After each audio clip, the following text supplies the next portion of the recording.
শতাধিক সহকর্মীদের সঙ্গে নিয়ে শনিবার করিমগঞ্জের নির্বাচনী কর্মকর্তার কার্যালয়ে নির্দল প্রার্থী হিসেবে মনোনয়নপত্র দাখিল করলেন সংঘ পরিবারের সদস্য দিলীপ কুমার।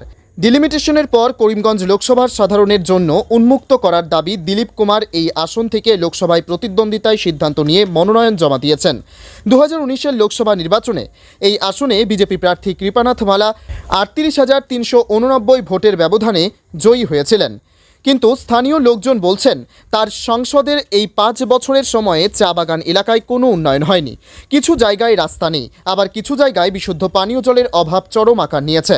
মোদী সরকারের স্লোগান সবকা সাথ সবকা বিকাশ থাকলেও করিমগঞ্জ লোকসভা সমষ্টির উন্নয়ন এখনও অনেক দূরে। এ বিষয় নিয়েই দিলীপ কুমার এই সমষ্টি থেকে প্রতিদ্বন্দ্বিতার সিদ্ধান্ত নেন বলে জানিয়েছেন। তিনি করিমগঞ্জ জেলা ম্যাজিস্ট্রেট কার্যালয়ের রিটার্নিং অফিসার মৃদুল কুমার যাদবের কাছে তার মনোনয়নপত্র জমা দেন। দিলীপ কুমার জানিয়েছেন গ্রামীণ পশ্চাৎপদ এবং শহুরে এলাকায় সুযোগ সুবিধার জন্য তিনি লড়াই করবেন। বর্তমান বিজেপি সরকার যেভাবে বরাক উপত্যকার প্রতি বৈষম্য করছে তার বিরুদ্ধেই চলতে থাকবে তার কণ্ঠস্বর। এদিন মনোনয়নপত্র জমা দেওয়ার সময় তার সঙ্গে ছিলেন আচার্য আনন্দ শাস্ত্রী, প্রবীণ সমাজসেবক রূপ নারায়ণ রায়, শ্রমিক নেতা রাজকুমার ভর, নীলম গোস্বামী, রামনারায়ণ নুনিয়া, সুভাষ চৌহান সহ শতাধিক সমর্থক।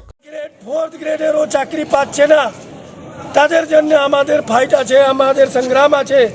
আমাদের সঙ্গে যে ভেদভাব হচ্ছে এটা নিয়ে আমাদের এখানে জনপ্রতিনিধিরা আওয়াজ তুলছে না।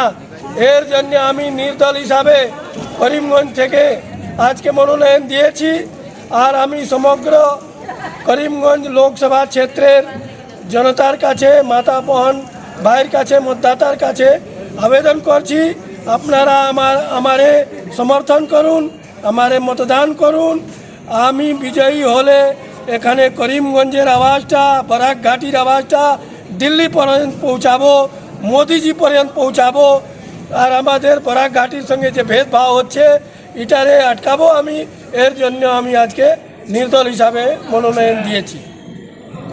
ব্যুরো রিপোর্ট, গণ আওয়াজ, করিমগঞ্জ।